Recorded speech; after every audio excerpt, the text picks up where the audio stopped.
So you wanna break Welcome to Fuller Butz, a behind-the-scenes plastic surgery podcast. Yes, you heard that right. Join your co-hosts, Dr. Sam Fuller and Dr. Dan Butz, board-certified plastic and reconstructive surgeons, on an exclusive full-access pass into the world of plastic surgery. Combining their expertise and training, Drs. Fuller and Butz will share medical insights, detailed explanations, and lighthearted humor to keep you entertained and informed.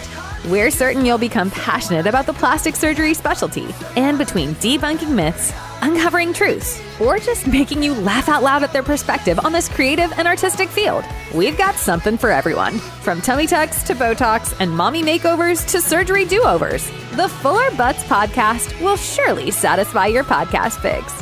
All right, now let's dive into this episode. Hey Sam, how's it going? Welcome back to Fuller Butz Podcast. I'm excited to be back on the podcast, Dan. How's your week going? It's a good start. Busy clinic day today. You're due to a pretty long day in the OR. Yeah, started at the hospital, did a case, general plus local case, and then switched it up to some blocks, some Macs, some locals, and I'm sure all of our listeners know exactly what I'm talking about, right? Yeah, that all makes a lot of sense.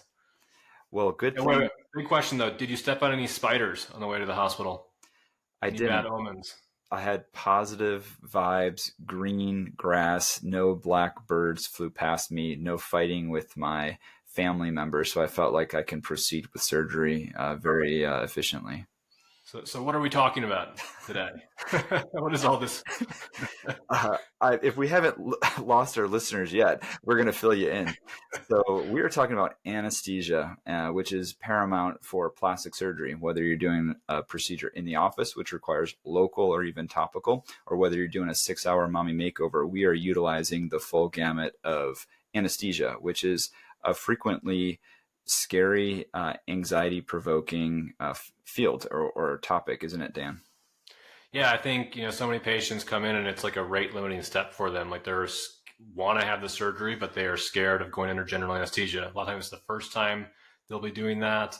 So there's a lot of the unknowns that, they're not really prepared for.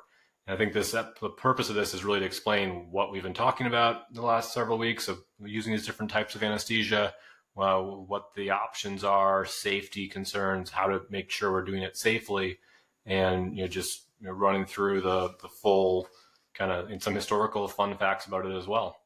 Yeah, so by the end of this podcast, you guys will be able to know without a doubt what a MAC and a block is and what general plus local means. And all of that is just meant to educate and inform and empower our listeners.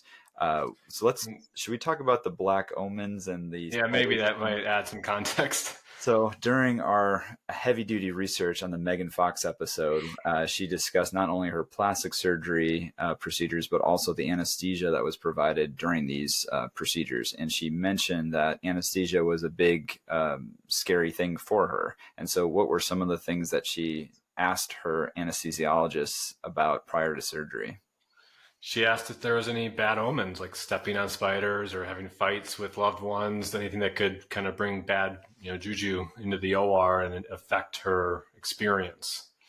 Yeah, so I think that a running joke or something that's very common that my patients always ask me for the first start cases is like, did you get a good night's sleep? Are you feeling good today? Or, have you done this before?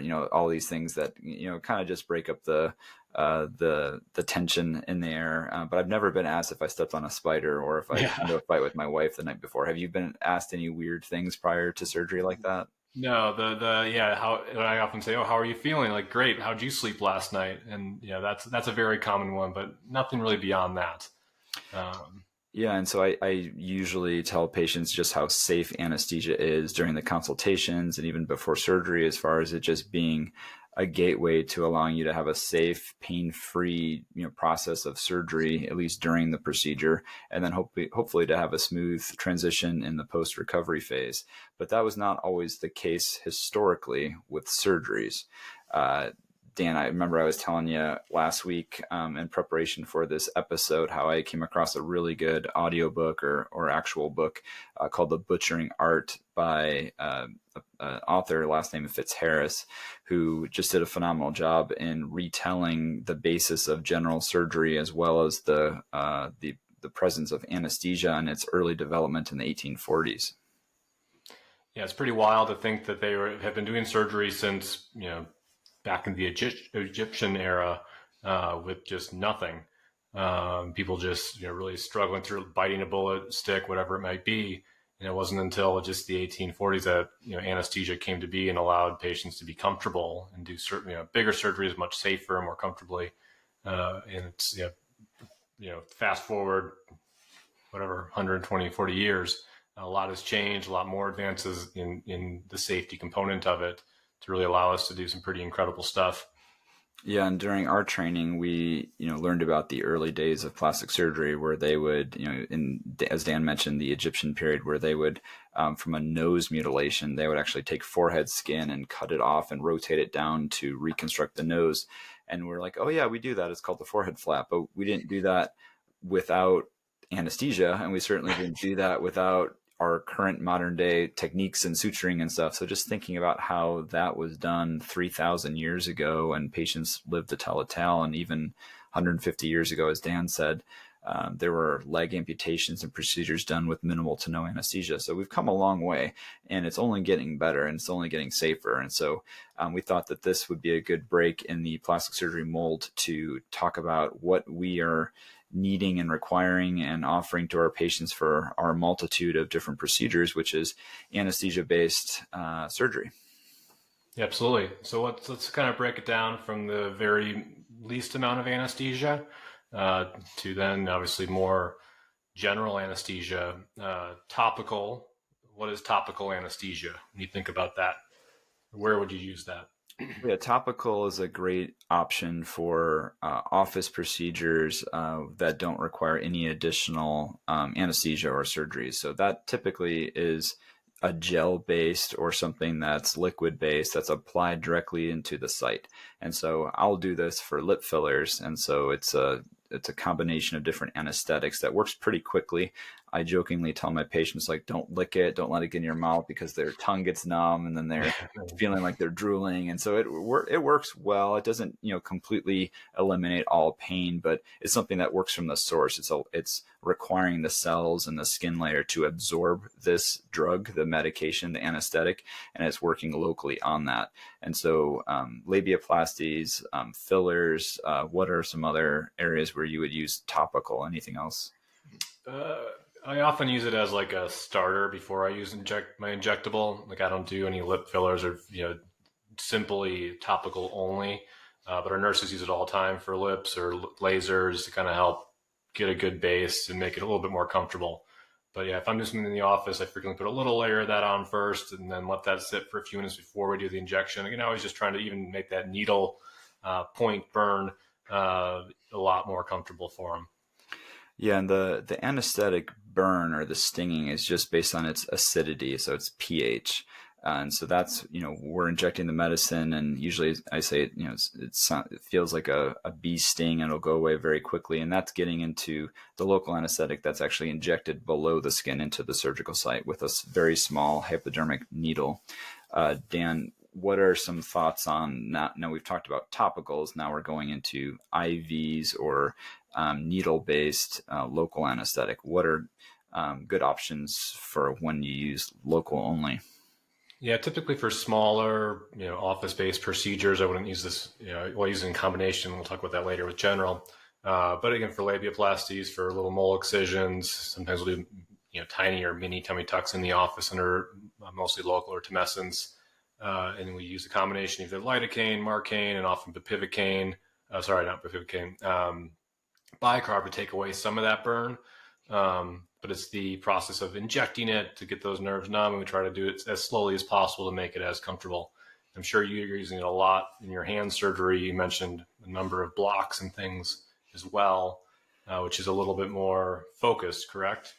Yeah, for hand patients, local is a huge portion of my practice. And so a lot of patients just prefer to have local only, which means no IV, no anesthesia fee, no driver needed. They can drive themselves there and back. And so that's typically using, as Dan said, a couple different classes of anesthetics, either lidocaine or bupivacaine. And oftentimes it's coupled with epinephrine, which is a vasoconstrictor. And that really keeps the numbing medicine directly at the site that you injected, actually prolongs its effectiveness from working for 1.5 to 3 hours, all the way up to 6 to 8 hours or so. You can get really good effect from that local and epinephrine. But another word for epinephrine is adrenaline. Dan, do you know what a side effect or what I usually tell my patients, hey, you might start feeling jittery or something because you're getting epinephrine? Yeah, it's like speed, and your heart starts racing. You kind of get a little jittery is a great way to describe it. So yeah, preparing patients for that. So they're like, why do I feel all of a sudden all jazzed up? To make them understand that it's just a normal reaction to that medication. And it doesn't just prolong the effect, especially in hand surgicalized local procedures. It also stops or constricts the blood vessels and makes the surgery much less bloody, and you can see everything a lot easier.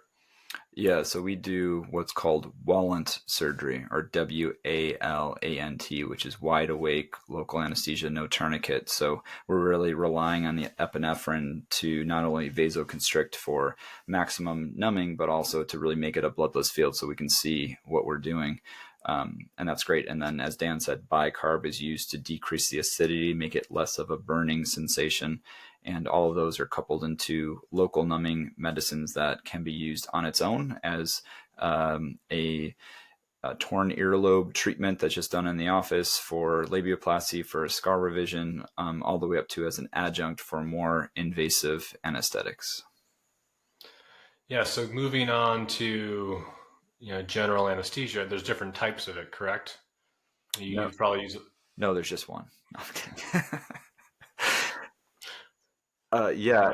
So I was just kind of joking with at the start of the podcast. So I did a bunch of different cases. So I this morning using different variations of a general anesthetic, and that can be either done with an airway protection or without, and that's either endotracheal or LMA or laryngeal mask anesthetic and airway protection. And those are just variances that I kind of leave just for the experts with an anesthesiologist or anesthesia provider really determining what are those next best steps are. But those are just discussions that you'll be having at your pre-op appointments or at the pre-op holding area with your anesthesia provider.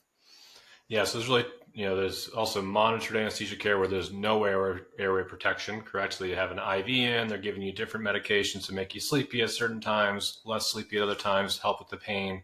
And that's where you can wake the patients up real quickly. But there's always someone there monitoring the airway or the anesthesia versus, when they control the airway with the mask, which basically is a kind of a large thing that goes in the back of the mouth versus a tube that goes down the throat. I think that's what's commonly associated with general anesthesia is that tube. And it is really an important and safety kind of focus feature to allow us to do, a lot of the longer surgeries and prone surgeries. We're doing back lipo or back skin excisions, to make sure you're really protecting that and preventing any potential aspirations. So, while today I really wanted a patient to have a MAC anesthetic, which means no breathing tube, no airway protection, they're basically just snoozing or snoring. I essentially say that that's a sedation similar to a colonoscopy, a dental procedure where you have it through the IV. You'll likely have a nasal cannula or just some oxygen going into your nose and you're just snoozing and snoring. But I do want you to be light enough in case I need to wake you up to have you check and see if your finger's bending properly, if your motion is restored, and for other parameters. And so I would say a MAC procedure or a light sedation procedure is typically for shorter procedures that you feel you can well localize locally. Now, if I came into your office, Dan, and I said, hey, I want my 360 lipo. I want you to suck as much fat out of my back, my belly, my thighs, and I'm really nervous about anesthesia. Can you please just do it under a sedation or a MAC? What would you tell me? I'd probably tell you no. I think those larger volume liposuctions are going to be actually safer under general anesthesia, because otherwise, if you're using too high of levels of the lidocaine or the markings and the tumescent agents, which we use to numb and decrease the blood loss, those can have cardiovascular issues at certain levels. So you can actually still use it with general anesthesia, but use a lower amount of it, and you're still comfortable. And again, then safety is the key thing. Yeah, and I think I overheard an anesthesia provider talking about this and just the differences between general versus a sedation, and that a general is kind of like an airplane ride where there's a takeoff and there's a landing that you want to make sure things are secure, but otherwise the middle of the flight is usually pretty stable. There's not a lot of turbulence, things are flowing well, whereas a MAC is a bit of an up and down where they're giving you medicines. You might be waking up. You're at different varying levels of awareness for that. Oftentimes, I would say 99.9% of the times patients don't remember the procedure, but they kind of are up. They kind of wake up and say, oh, wow, okay, and then go back to sleep. And they need to be encouraged and be communicated with. And that's, the principle of monitored anesthesia care. There should be some monitoring involved. And so, that's just leads me to asking you, Dan, a couple of questions as far as, just adverse side effects or, questions that I'm asked during the consultations for plastic surgery and the anesthesia is I have some patients who say, I don't want to remember anything, or will I be awake during my procedure? What do you tell those patients? Yeah, I think that's a common fear. People watch TV shows or movies and people are waking up under surgery, and that really doesn't happen. I mean, there's very, very rare instances, but there's a lot of monitoring going on. You can really track based on heart rate and breathing levels, kind of how deep or not deep someone is, and there's someone there to adjust things and keep you at the right level, flying that plane, the right elevation. So I'm not aware of any patients that ever had any kind of awareness during the surgery. They often wake up and they don't really remember anything until they're in the recovery room. So kind of a period of time of amnesia between actually removing that tube and being more alert. And we often try to extubate, or not me, but the anesthesia provider, extubate on a deeper level to minimize coughing and other things that are often associated with the waking up period. Yeah, and for me, it's the full spectrum of anesthesia, because for my tummy tucks, essentially we want to do a deep wake up to have the tube out, and they're just kind of breathing on their own for the last 30 minutes of the case. You're taking the tube out. It's a nice smooth passageway.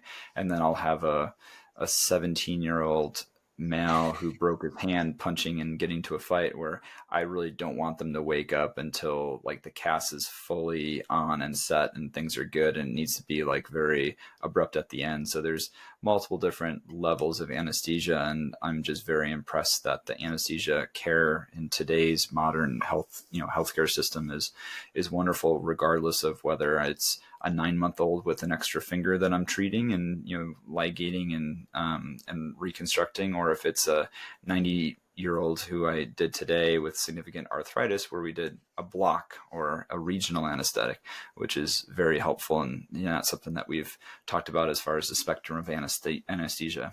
I think that you brought up a good point. Like we really rely on them. We trust the anesthesia providers, and it really is a part of our team.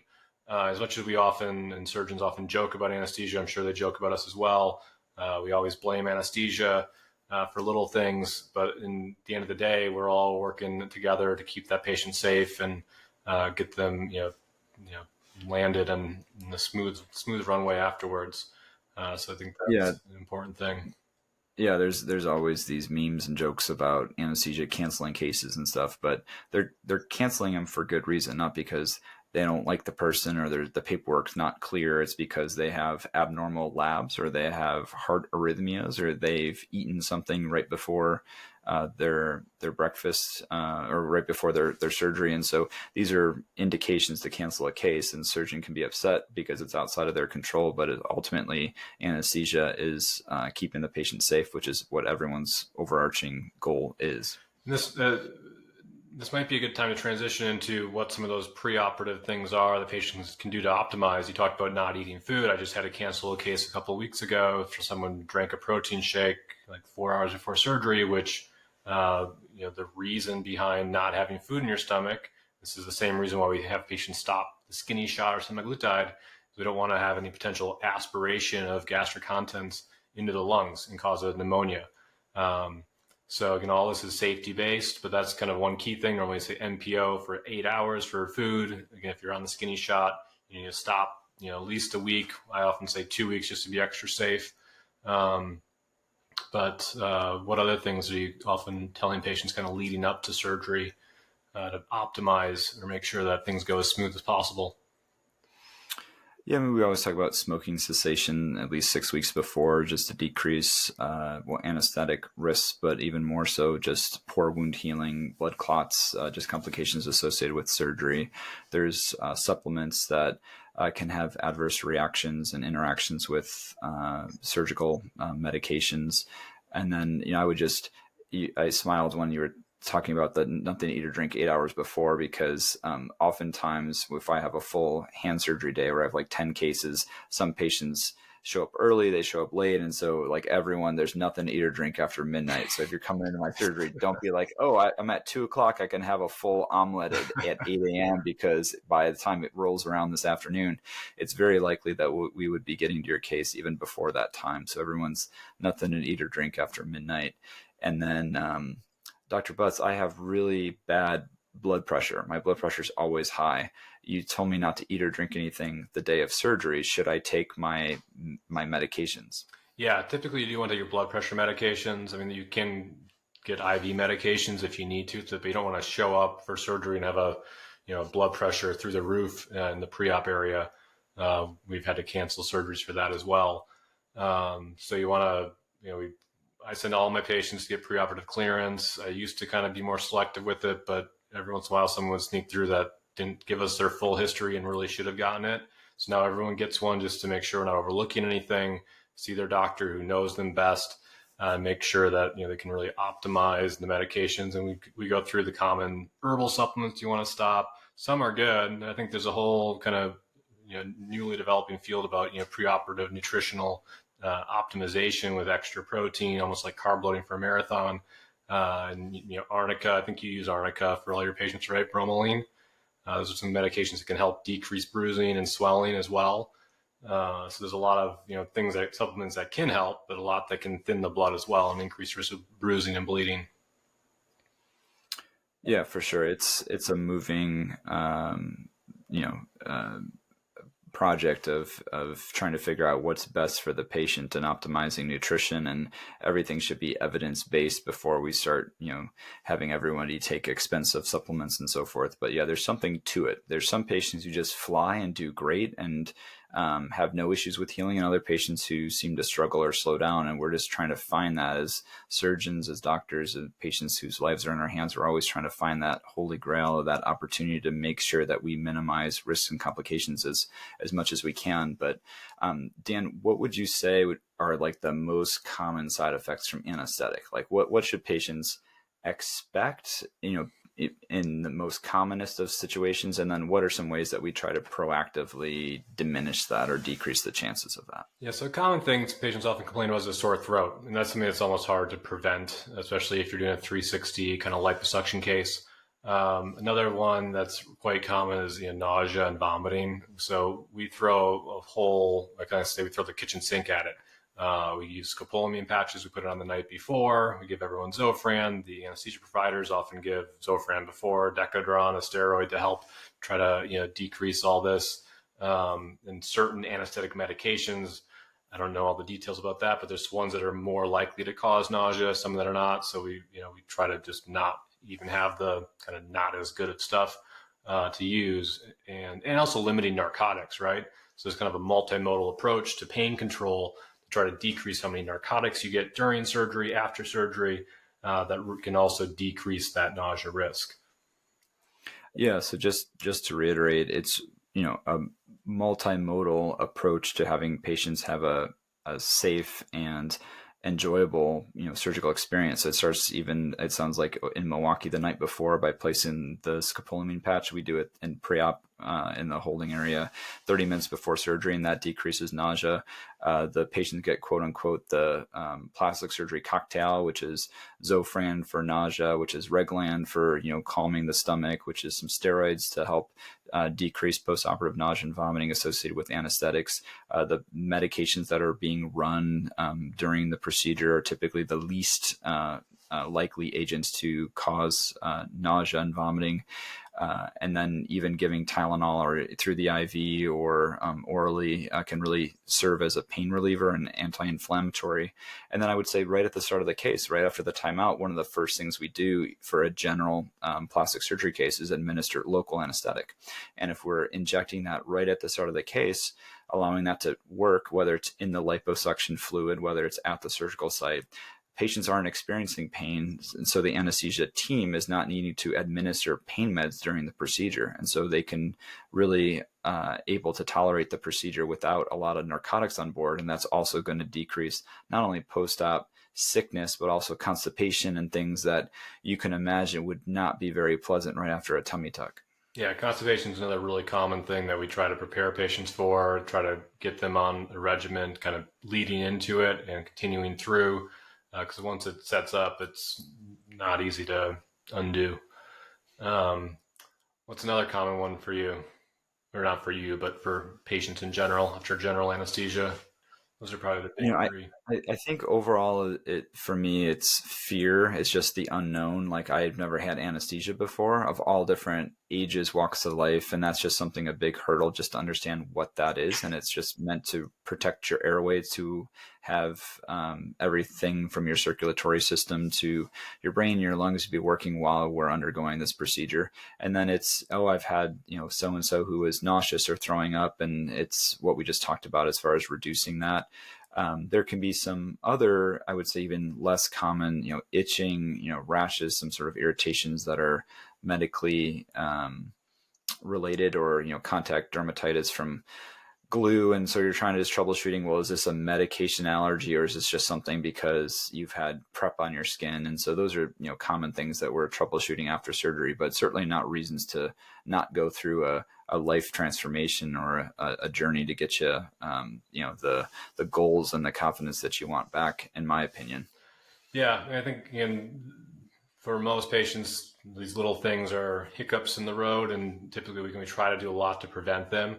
But there can be some serious complications. That's why we take a lot of the preventative risk we do in terms of preoperative, evaluations, exams. What are some of the more serious things that can occur? I think it's important to be aware of those. I mean, everything under the sun could possibly go wrong during surgery. I think what I'm thinking of is a blood clot, right? I mean, that's one that, we do patient histories for, make sure you don't have family history, personal history. And if you do, we can give you blood thinning agents, kind of timed, after surgery. And, for even all comers, we have little compression devices in the calf, making sure the blood's moving to the legs. We get you pretty much walking out the door, 45 minutes after you're done with surgery, or maybe 45 to an hour and a half, depending on the length. That helps keep the blood moving, and we want you ambulating afterwards as well. So some people do compression stockings. Do you do compression stockings? No, just SCDs and early ambulation. Yeah, I was fine. Sorry to cut you off. No, I was just, I wanted to talk about just fluids, eyes and nose, and that. So if this was a good segue, if you wanted to wrap up the SCDs. Yeah, no, I was going to say compression stockings. I was worried they're really hard to get on and off, and that people are going to be struggling and then straining and, pulling too much. But SCDs and ambulation are the key thing. Yeah, I agree. I think it's just less is more. If you're giving them all of these instructions and, they're just after surgery, how many are they actually going to follow? Everyone's going to prioritize. So I try to keep it to the bare minimum of what I actually want and need, and that's evidence-based. But I think it's always great when I'm seeing the anesthesia provider looking at the urine catheter bag for some of the long cases that are over 4.5, 5 hours, where a Foley is used. They're checking the eyes and O's, or the ins and outs. So they're checking how much fluid I've placed for tumescent. They're testing and checking how much fluid they're giving through the IV, and they're making sure that it's balancing out so that somebody's not overloaded or, volume up during the case, which makes them easier to extubate and easier to just recover if everything's balanced. And so they are checking more than just the airway. They're managing, quite a bit. And for, what Dan was talking about as far as the pre-op clearance, that's huge because, if there's an electrolyte abnormality, if there's some, family history of some severity of anesthetic reactions or things, it's better to know about that several weeks ahead of time, where that can be fixed. It can be planned for, because, at our busy surgery center, which does cataracts, which does total joints, which does, knees and hips and spines and, hand, and then ultimately plastic surgery, there's cancellations. And I sit on the quality improvement board, and some of these are newfound hypertension, newfound, AFib, which is, very common, especially it seems in this post-COVID period where there's just a lot of secondary reactions to that. And so we're just seeing a higher prevalence of that. And so if you're just determining that ahead of time and you say, oh, I just need to be on a baby aspirin, I need to be regulated, you can still safely undergo your surgery rather than, being canceled the day of. And it's very frustrating for the patients who've made plans. They've had family arrangements, they've had social planning done for their big day, and then it needs to be pushed back so that they can get checked out. So as much as it's another step in the process of getting their surgery done, the pre-op clearance and the pre-op visits that you make your patients get, and I do as well, is meant for safety, and it's a good thing. Yeah. Yeah, I think, the underlying thing is I think anesthesia is very safe. We often, commonly patients, like we talked about before, come in asking, like, am I going to die? And something I think we both probably tell patients is it's typically safer to be under anesthesia than driving yourself to the hospital, the surgery center, wherever it might be. The roads are a very dangerous thing, but we drive on them every day, so we take it for granted. So fortunately, anesthesia, thanks to all the advances that have happened over the last 150 years, is very safe. And, we can take the right protocols and do this, to make sure you get as safe and comfortable as possible surgery and result. Absolutely. Anesthesia is safe, and it needs to be evaluated just like a surgical patient needs to be evaluated. So, just as much as you may or may not be a great candidate for a tummy tuck or liposuction, you have to determine your candidacy for the right anesthetic. And so just to review, we've talked about topicals, just putting salves, gels with agents on there as a surface area, either to perform a filler, to pre-anesthetize or pre-numb before you actually inject with a needle. We talked about locals, using it through the IV for surgical sites, tumescent, or adding lidocaine or numbing medicine into the fluid for liposuction. And then we've talked about general anesthetic on the flip side, from tubes and airway to protection. And then in the middle, the MAC, or the monitored anesthesia care, or twilight sedation. And then there is one that we haven't talked about, which is the block, or the regional anesthesia. And that's something that I use heavily in hand surgery, in which the anesthesia providers place a block, which numbs the arm and makes it really great for surgery, in that we don't have to flood the space with a bunch of numbing medicine, so we're not working underwater. And it's wonderful because patients wake up with no pain, and it really has been shown and proven to decrease their pain medication requirements after surgery. So it's not unusual for me to do a pretty invasive thumb arthritis surgery in patients to have, to be on Tylenol, ibuprofen from day one, and to come back a week saying, yeah, I didn't have any pain after surgery. That's our goal. That's what it should be like. And, as I was prepping for the episode with Dan, I said, yeah, sometimes the blocks work 18 to 24 hours. And so we routinely tell our patients that, your arm may be numb for a day or so, and that's okay. It always wears off. I get the frantic patient who calls me like 12 hours later or the next day being like, I can't move my arm, it's dead. And I'm just like, you're welcome. That's a good thing. Like, you want to have that rather than pain, but it is scary. And it's to, not be able to have any sort of functionality or power to move your arm or to feel it. That is a side effect. Some patients really don't like that, but the converse of having pain after an invasive surgery is something that, we're willing to do, especially for sicker patients who are not able to tolerate a more in-depth anesthetic, a block works great. I told, Dan, we've used it in a pregnant patient who can't, should not have a general anesthetic just because there's 2 patients on the table. It's great as an adjunct to a twilight sedation where they can just be snoozing and the recovery is better. It decreases all of the associated risks that we've talked about. And it's just something great. And I know that you use quote unquote regionals or blocks as well for your tummy tucks, right? Yeah, so tummy tuck, we use an ultrasound guided transverse abdominis plane block or tap block with the Exparil, which is similar medication to Marcaine or bupivacaine, but it's in this little special liposomal ball that slowly dissolves over 2 to 3 days. So that's really, I think, made tummy tucks a lot more tolerable than they used to be, and also not using drains, which we talked about quite a bit during our drainless tummy tuck episode. But that's a pretty major advance in abdominal and body contouring surgeries to be able to do that. I think you do that as well, but just inject it during the surgery. So very similar locations, but it's different techniques. So pretty cool stuff. I think a pretty great overview. Is there anything we missed? Any other important things? No, I just think that, even I had my tonsils out when I was 6, I think. And I remember like having to breathe into this big bag. And I remember like just how scary it was. And I would just say, like, even for children, a lot of it has just changed. It's only gotten better. It's just more pleasant experience. I have my patients who come back, they rave and they want me to tell my anesthesia providers, like, thank you and how great they were and how awesome they were in the pre-op area. They want to check on them in the recovery room and just making sure things are good. So from the full gamut of ages and medical history, we can undergo a surgery safely.